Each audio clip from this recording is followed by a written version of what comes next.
Hello, this lesson is from one of our courses over at Print That Thing, where we help people learn 3D print design. If you haven't already, you can get the free startup file to hack Blender for your 3D printer at ptt.live. Let's get to designing. In this lesson, we're going to be adding some objects and deleting some objects and messing with our windows. This is window customization. So let's go ahead and delete the object. So there's a few ways you could delete an object. You could click on it in your layers and right click and say delete.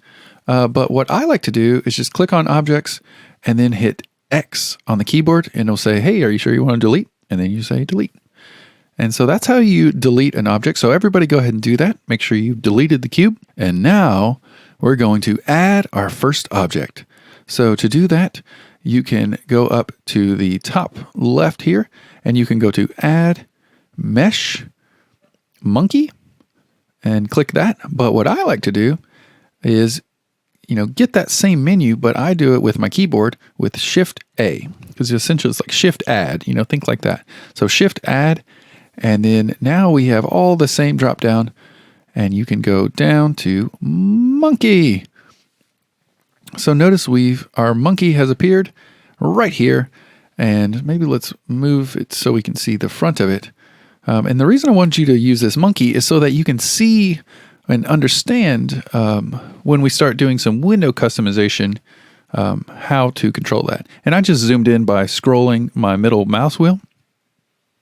Or you can click on this little zoom widget right here. And so the easiest way to kind of see an item that you're working on from different perspectives is to do this shortcut, which is Control-Alt-Q.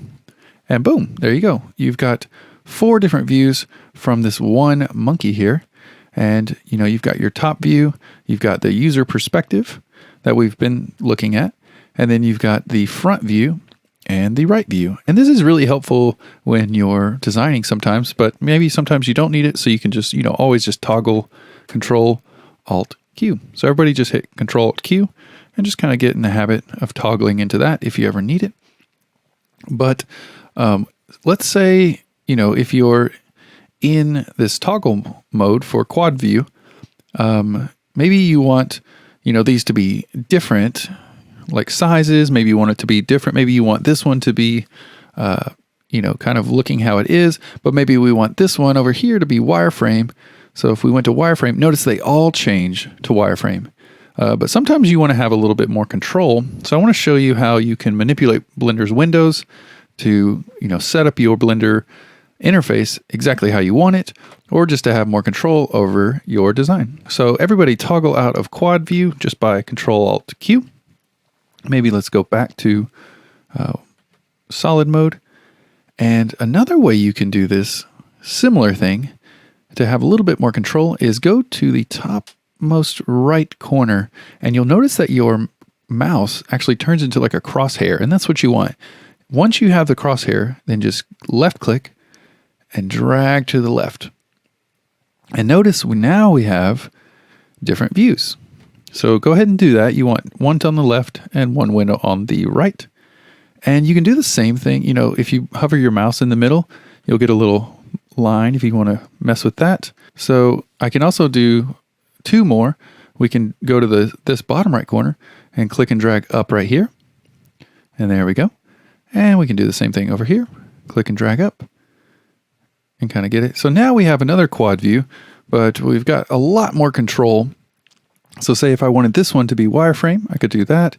If I wanted this one to be solid view, I could do that. If I wanted to see my material preview on this one, and if I wanted to see my rendered version on this one, you can get all these different, pieces of information. You can even turn your tools off, maybe hit T and N on each of these. T, N, T, N, T, N. And then now we've got kind of a cleaner look. So that's one thing I wanted to show you, that you have this kind of more of a controlled kind of look over each window. And you can also kind of get that same look we had before with the quad view using your numpad. So you can use your numpad on the right side of your keyboard by hitting 1. We were going to get the front view. And then we can leave this one user perspective.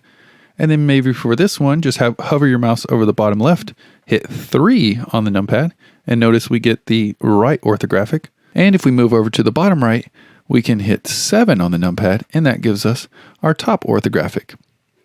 So now we can see this from all different angles. We can have a little bit more control over, what we're seeing.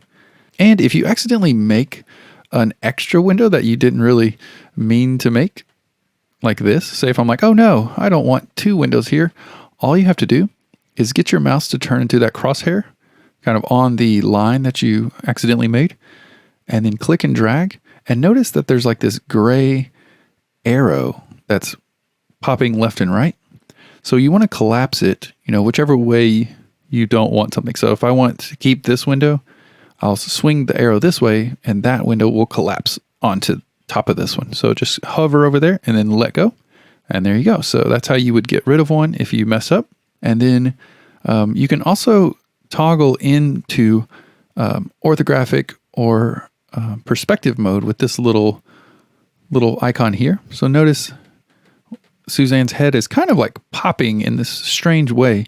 And what that is you're toggling into perspective mode and orthographic mode. So perspective mode is more like kind of how our eyes see things or how a camera would see things. And orthographic mode is very flat, and you've got the grid, and it's good for like lining up things or getting very detailed. So another way you can toggle in and out of that is just hitting 5. So go ahead and hit 5 on your numpad over there to the right. And you can see when I hit 5 on any of these windows, it's popping in and out of orthographic mode. So you can really tell from the front here, that's how our eyes see things. That's, how it is orthographically. So for this lesson, just go try to get all 4 different screens kind of set up like this. And remember, you've got your shortcut, Control-Alt-Q, if you want to toggle into that very quickly. And just understand that you can change Blender's settings or layouts, any way you want. You can even change these little guys up here. Like say if you wanted if you wanted a text editor right here for notes, you could do that. If you wanted it to be another timeline, I don't know why you would do that, but you can. You can have another timeline here. You can do anything you want. We'll just put it back to 3D viewport. And the last thing I want you to do in this lesson is collapse all these windows. So, go from each one of these and collapse them like this. Close all these down and bring it all the way back to our original Suzanne here. So that is your challenge for this. Just play around with the windows and set it up exactly how you want to. So in the next video, I'm going to show you how to move your view around with a 3-button mouse, or if you're on a laptop or trackpad, we'll have a video for that right after. So let's go ahead and get started. To learn more about 3D print design, visit ptt.live.